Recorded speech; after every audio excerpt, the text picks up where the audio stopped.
নমস্কার বন্ধুরা, ছোটোখাটো রান্নাঘরে আপনাদের স্বাগত। আজকে আমি বানাবো গলা মেটে স্টমাস চচ্চড়ি। এই রেসিপিটা আপনারা দেখতে থাকুন কীভাবে রান্না করি। আর আমাদের ঘরে মাংসের থেকে এই গলা মেটে চচ্চড়িটাই বেশি ভালো খাই আমরা। অনেকে হয়তো ভাববেন গলা মেটে চচ্চড়ি খালি কেন রান্না করে, এটা আমাদের বেশি ভালো লাগে। তা এখানে আমি কেটে নিয়েছি পেঁয়াজ, আদা, রসুন, টমেটো সব একসাথে, আর কিছুটা শুকনো লঙ্কা, আর নিয়ে নিয়েছি ছোটো ছোটো করে আলু কেটে। একদম সব মেখে চেখে একসাথে আমি কষাবো। প্রথমে আমি পেঁয়াজ, আদা, রসুনটা পেস্ট করে নেব, তারপর দেখাচ্ছি কিভাবে রান্না করি।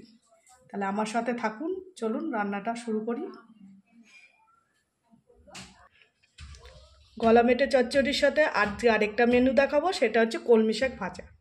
কে কে কলমি শাক ভাজা ভালো খান কমেন্টে জানাবেন, আমাদের খুবই ভালো লাগে। তাহলে চলুন রান্নাগুলো শুরু করে দিই। প্রথমে মাংসটা মেখে চেখে নেব। প্রথমে দিয়ে দেবো আলু কড়াইতে, একবার সব মশলা টশলা দিয়ে মেখে চেখে বসাবো। আজকে অন্যরকম রান্না করব। প্রথমে ছোট ছোট করে আলু কেটে নিয়েছি, আলু নিয়ে নিলাম। এবার দিয়ে দেবো গলা মেটে স্টমাস।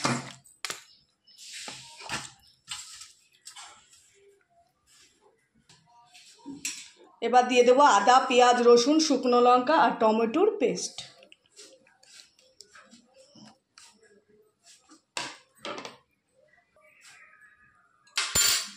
এবার দিয়ে দেবো জিরের গুঁড়ো, লঙ্কার গুঁড়ো, হলুদ, মিট মশলা আর কাশ্মীরি লঙ্কার গুঁড়ো।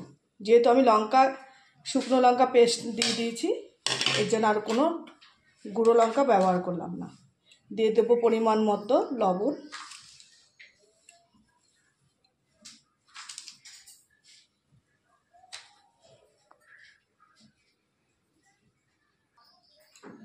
আর দিয়ে দেবো তেল পরিমাণ মতো।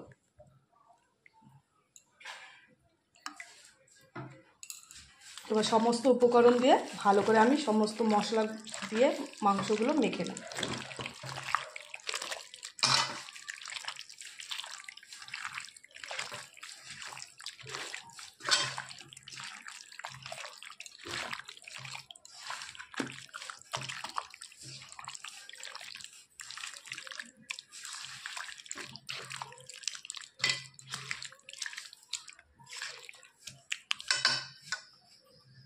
সমস্ত মশলা দিয়ে আমি ভালো করে মেখে নিয়েছি। এটা 15-20 মিনিট আমি এই মশলাটা ম্যারিনেট করে রাখব, তারপরে আমি রান্না করব।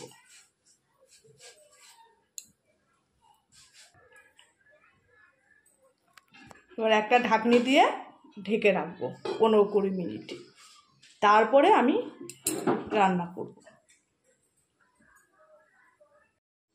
বন্ধুরা 15-20 মিনিট হয়ে গেছে, এবার আমি মাংসটা বসিয়ে দেবো। চলুন।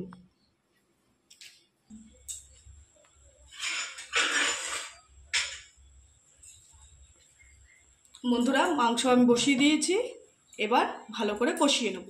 কোনো জল ব্যবহার করব না, এই যে গলা মেটের যে জলটা উঠবে সেই উপকরণ জলটা দিয়েই আমি ভালো করে কষিয়ে নেব। তাহলে চলুন কিভাবে রান্না করি। মেটে চচ্চড়ি ফুটছে, এই যে জলটা উঠেছে এই জলটা দিয়ে আমি শুধু কষাবো, কষিয়ে কষিয়ে একদম কষা কষা না হবে।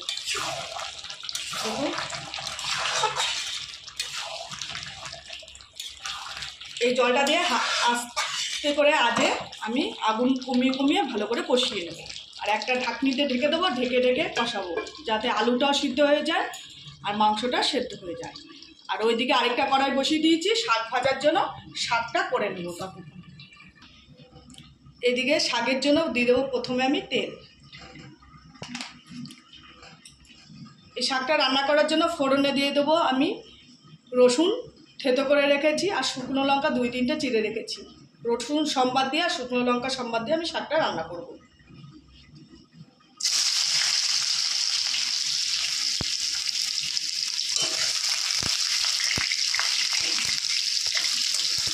শুকনো লঙ্কা রসুন লাল করে ভেজে নিয়েছি, এবার দিয়ে দেবো শাক, কলমি শাক। কলমি শাকটা ভালো করে ঝিরঝির করে কুচিয়ে নিয়েছি।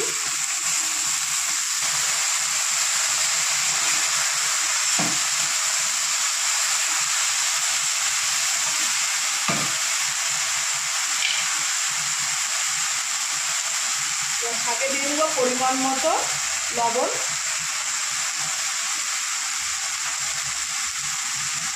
আর পরিমাণ মতো হলুদ।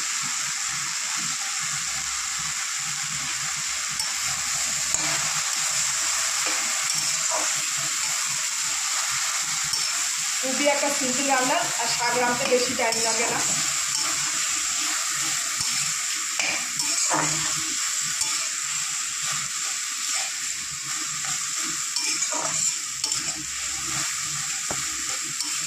দেখুন বন্ধুরা কতটা শাক কয়টুকু হয়ে গেছে।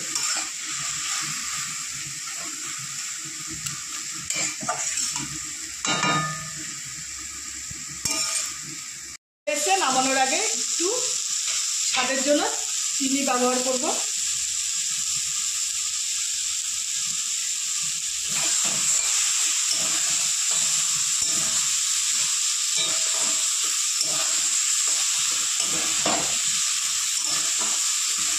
দেখুন কতগুলো শাক কয়টুকু হয়ে গেছে।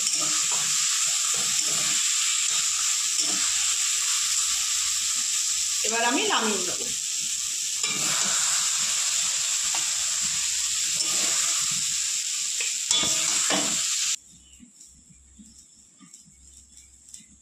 ঢাকনিটা তুলে দেখে নেব। দেখুন বন্ধুরা জল কত টেনে নিয়েছে, ঝোল প্রায় শুকিয়ে গেছে আর আলুও গলে গেছে। দেখুন আলু পুরো গলে গেছে। আর 5-10 মিনিট কষিয়ে আমি নামিয়ে নেব।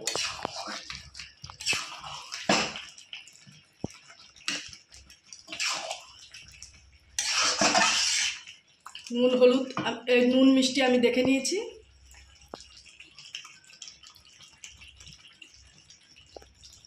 বন্ধুরা গলা মেটে চচ্চড়ি আমার হয়ে গেছে। এবার নামানোর আগে মিট মশলা দিয়ে একটু নামিয়ে নেব।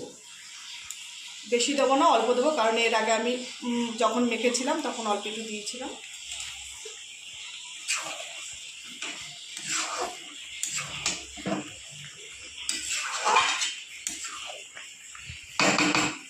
এবার আমি নামিয়ে নেব। বন্ধুরা আজকের রেসিপি হচ্ছে গলা মেটে চচ্চড়ি আর কলমি শাক এদিকে ভাজা, আর সঙ্গে রয়েছে গন্ধরাজ লেবু আর শুকনো লঙ্কা ভাজা। যদি রেসিপিটা ভালো লেগে থাকে একটা লাইক কমেন্ট শেয়ার করে দেবেন। অনেক অনেক বন্ধুরা আছেন আমার পাশে আছেন, আরও থাকতে চাই। অনেক বন্ধুরা যাতে আমার পাশে থাকে, আমাকে সাপোর্ট করে, আর আমার চ্যানেলটি যাতে এগিয়ে নিয়ে যাওয়ার জন্য সাহায্য করে। আর রেসিপিটা যদি ভালো লেগে থাকে অতি অবশ্যই কমেন্টে জানাবেন কীরকম হলো রেসিপিগুলো। এরকম একবার ট্রাই করে আপনারা খাবেন, খুবই ভালো লাগবে। আর গরমে সবাই ভালো থাকবেন, সুস্থ থাকবেন।